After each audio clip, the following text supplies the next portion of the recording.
வணக்கம். வந்திருக்க மீடியா நண்பர்களுக்கு என்னுடைய பணிவான வணக்கம் தெரிவிச்சுக்கிறேன்.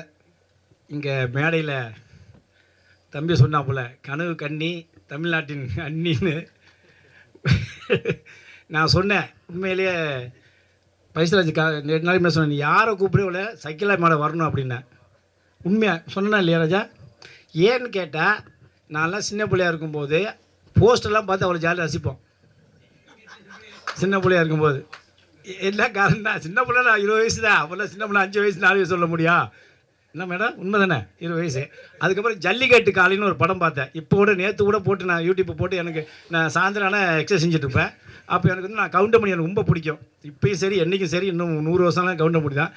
அப்போ அந்த படத்தில் வந்து ஜல்லிக்கட்டு காலையில் பொண்ணு பார்க்க வருவார்ல கவுண்டமணி, சைக்கிளா மேடம். அப்போ சைக்கிளா மேடம் பார்த்தீங்கன்னா அப்படியே ஹீரோனி மாரி இருப்பாங்க. இன்றைக்கெல்லாம் ஹீரோனி சொல்ல முடியாது, அப்படி இருப்பாங்க.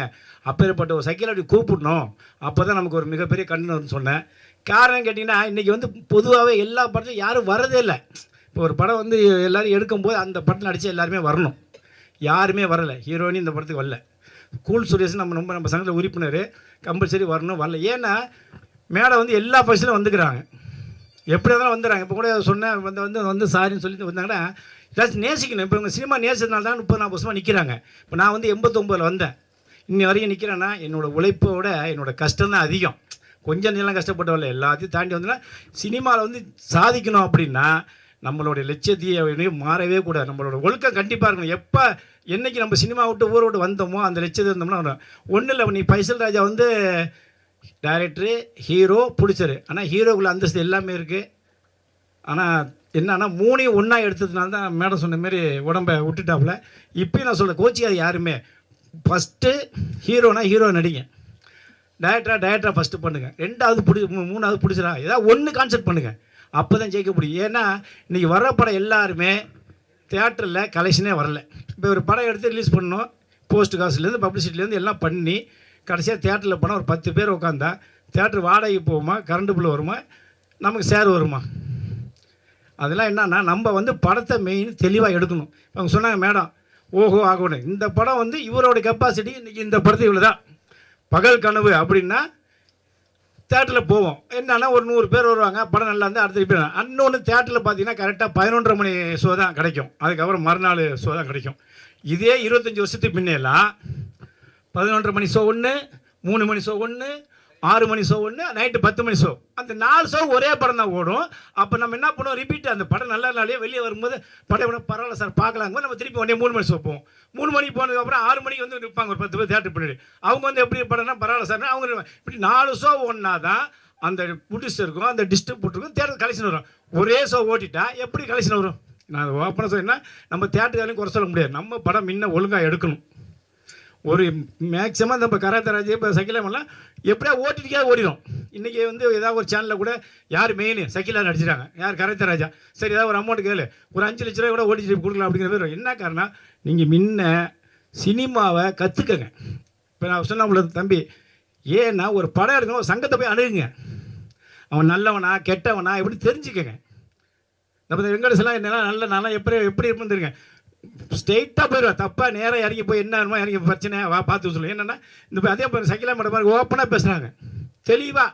எங்கே அது யூடியூப் தான் சரி, சினிமாவில் ஸ்டேஜ் அதுமாரி 3 மணி நேரம் உட்கார வச்சு இருக்கிற யார் முழுக்க அவன் வந்தான் இவன் வந்தான் அவன் போனால் யாருமே தெரியாமல் பேச வச்சு கடைசியாக முடிக்கும்போது அந்த மீடியாக்காரங்களுக்கு நொந்து நுழைய அந்த கண்டே போகிறதில்ல.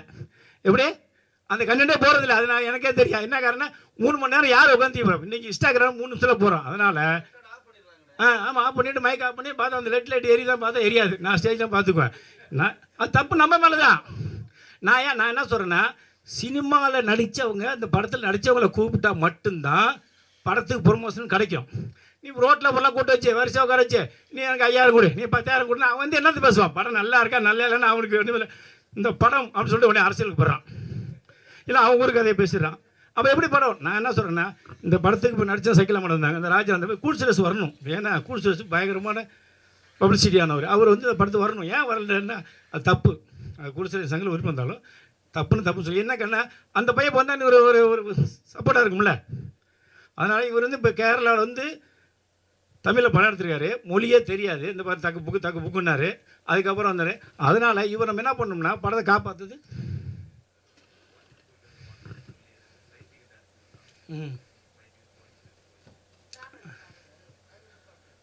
அது யாராக இருந்தாலும் சரி, அது வரணுன்னு தான் என்னோட கடமை. கோயம்புத்தூர்ல என்ன இருக்குது, புறம் தள்ளி போடலாம் வரல. ஏன்னா ஒரு படத்தை காப்பாற்றுறது மெயின் அந்த டெக்னீஷியன் தான். அந்த நடிச்சவத்தோட ஹீரோ ஹீரோயினி கூட உள்ள மொத்த சைடு ஆர்டிஸ்ட் இருந்தால் தான் அந்த படத்துக்கு வெற்றி.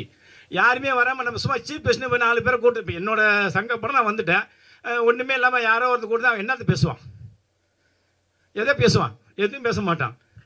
தம்பி கராத்தே ராஜா, தம்பி பைசல் ராஜா, மாபெரும் நடிகை சக்கீலா அவர்களும் தம்பி வெங்கடேஷ் அவர்களும் சொல்லிட்டு இந்த படத்தில் பார்த்தேன். ஓடுனா என்ன பேசுவீங்க, நான் என்ன சொல்கிறேன்னா படத்தில் நடிச்ச எல்லாரையும் எப்படியாவது கூப்பிட்டு ஃபங்க்ஷன் பண்ணுங்கள். அதேமாரி மேடம் சொன்னதான், எங்கே போனாலும் 1 மணி நேரம் மிஞ்சி போனால் ஃபங்க்ஷன் நடத்துங்க. அப்போ தான் சினிமா உருப்படும், சினிமாவில் கண்டென்ட் வரும். இல்லைன்னா ஒன்றுமே வராது. என்னங்க எங்க அவனுக்கு வேலை பண்ண 3 நிமிஷமே இன்ஸ்டாகிராம் வாங்க மாட்டேங்கிறான். ஒரு வீடியோ நான் போட்டால் கூட நானே 5 நிமிஷம் பேசுவேன். பார்த்தேனேம்மா, எங்கே சொல்லும்மா, என்ன பார்த்து ஏய் சொல்லும்மா, நீ இப்படி சொல்லலை உதப்பாம்மா, ஆனால் பாதி பார்த்தேனே, அப்போ பாதியை பார்த்துட்டு ஏஞ்சிப்பேன் அப்படின்னு சொல்லும்போது இல்லைண்ணா அப்படின்னு சொல்லி அப்புறம் என்ன காரணம்னா, சினிமாவை நம்புகிறவங்க சினிமா நேசிக்கணும், சினிமாவை நம்பணும். அப்போ தான் நீங்களே என்னமாரி ஒரு ஆளை வர முடியும், நீங்களே என்னமாரி பேச முடியும், எதுவாக இருந்தாலும் சாதிக்க முடியும். இல்லைன்னா முடியாது. என்ன காரணம், ஏமாத்துறது தான் பாதி பேர் வர்றான். எப்படி நான் இன்னும் சொல்லிடுறேன், எங்கள் சங்கத்திலே பாதி பிடிச்சர் ஏமாத்துறான், எங்கள் சங்கத்திலே பாதி பிடிச்சர் ஏமாத்துறான். பணமே இல்லாமல் பணம் இருக்க சொல்லி வந்து சேர்ந்துக்கிட்டு அங்கேருந்து போய் ஹீரோ பணம் கேட்குறான், 10,000 லட்சம் கொடு, நான் ஹீரோயின்ட்டு கேட்டு வாங்கிடுறேன். அவன் என்ன பண்ணுறான், எனக்கு ஃபோன் பண்ணுறான், சார் 10 லட்சம் பணம் கேட்குறா சார். என்னென்ன யோ நீ ஹீரோ நடித்தா நடி, இல்லையே நடிக்காத பணம் சொல்லி அப்புறம் இல்லைண்ணே. ஏன்னா இன்றைக்கி பாதி பேர் பிடிச்சர் ஏமாத்துறான். ஓப்பனாக சொல்லுது, நீங்கள் வைரலாக போடுங்க. இன்றைக்கி டெக்னீஷியன்லாம் கஷ்டப்படுறான், பிடிச்சவங்களுக்கு ஏமாத்துறான் பாதி பேர். நான் எல்லாரையும் சொல்லலை, 100க்கு 25 பேர் ஏமாத்துறான். நான் என்ன பண்ண முடியும், சிறு படத்தை பசங்க எல்லாருக்கும் நான் சப்போர்ட் தான் பண்ண முடியும். ஆனால் படமே எடுக்காமல் எதுவுமே எடுக்காமல் இந்த ஐடி கார்டு மட்டும் வச்சுக்கிட்டு நான் பாரு, நான் ஜெயிலுக்கு போகிறேன் பார்த்துக்க, நான் படம் இருக்கிறேன் இப்படி சொன்னால் சினிமா எப்படி உருப்படும்? இன்னொன்று 25 வருஷத்துக்கு முன்ன சினிமா உங்களுக்கு தியேட்டர் மட்டும் இருந்துச்சு, நம்ம எல்லோரும் பார்த்தோம். இப்போ செல்ஃபோனில் படம் எடுக்கிறாங்க. செல்ஃபோனில் படம் எடுத்தால் உலகமே மொத்தமும் கையில் அடங்கிடுச்சு.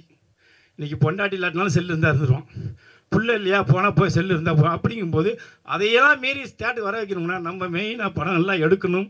அதில் ஒன்று சொல்லுவேன், கடைசி வரைக்கும் இப்பயும் சொல்கிறேன், ஹீரோவா ஃபஸ்ட்டு ஹீரோவாக இருந்து நடிச்சுக்கோ, டைரக்டர் டெக்ஷனாக இருந்துக்கோ, பிடிச்சதா இந்த 3ல் ஏதாவது ஒன்று கான்செப்ட் ஜெயிச்சு வா, சினிமா உருப்படும், சிரிப்பு நல்லா இருக்கும்.